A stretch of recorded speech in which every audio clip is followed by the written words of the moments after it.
Just think.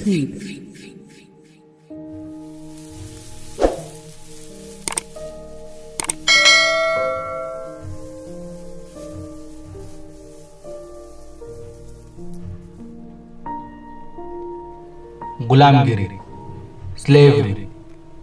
परिच्छेद 7।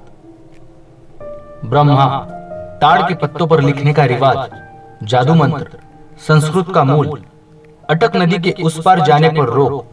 प्राचीन काल में ब्राह्मण लोग घोड़ी आदि जानवरों का मांस खाते थे। पुरोहित, राक्षस, यज्ञ, बाणासुर की मृत्यु, अछूत परवारी, धागे की गेंडली का निशान मूल मंत्र, महार, शूद्र, कुलकर्णी, कुंभी, शूद्रों से नफरत, अस्पर्शनीय भाव, मांगल्य, धर्मशास्त्र, मनु, पुरोहितों की पढ़ाई लिखाई का परिणाम, प्रजापति की मृत्यु, ब्राह्मण आदि के संबंध में। ढूंढेरा, वामन की मृत्यु के बाद उपाध्यों का मुखिया कौन हुआ?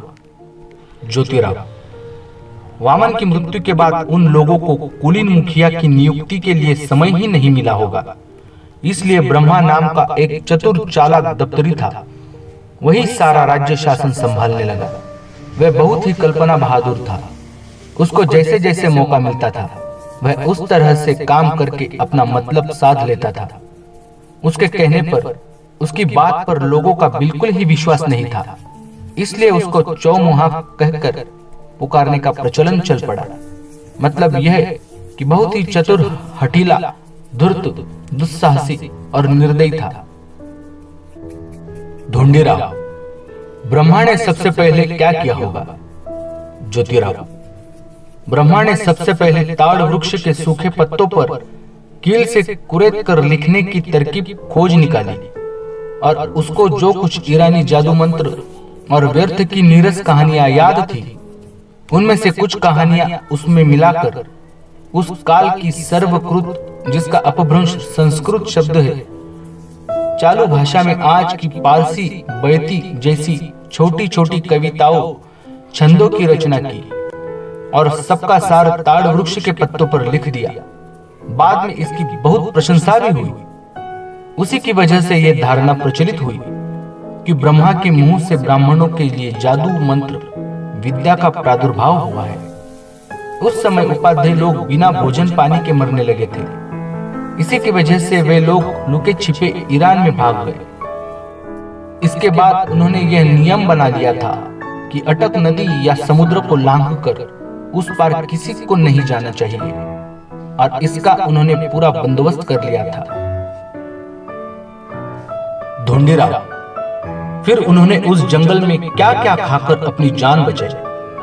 ज्योतिराव, उन्होंने वहां के फल, पत्ती, कंदमूल और उस जंगल के कई तरह के पंछी और जानवरों को ही नहीं, बल्कि कई लोगों ने अपने पालतू घोड़ी की भी हत्या करके उन्हें भून करके खाया होगा और अपनी जान बचाई। इसीलिए उनके रक्षक उन्हें भ्रष्ट कहने लगे।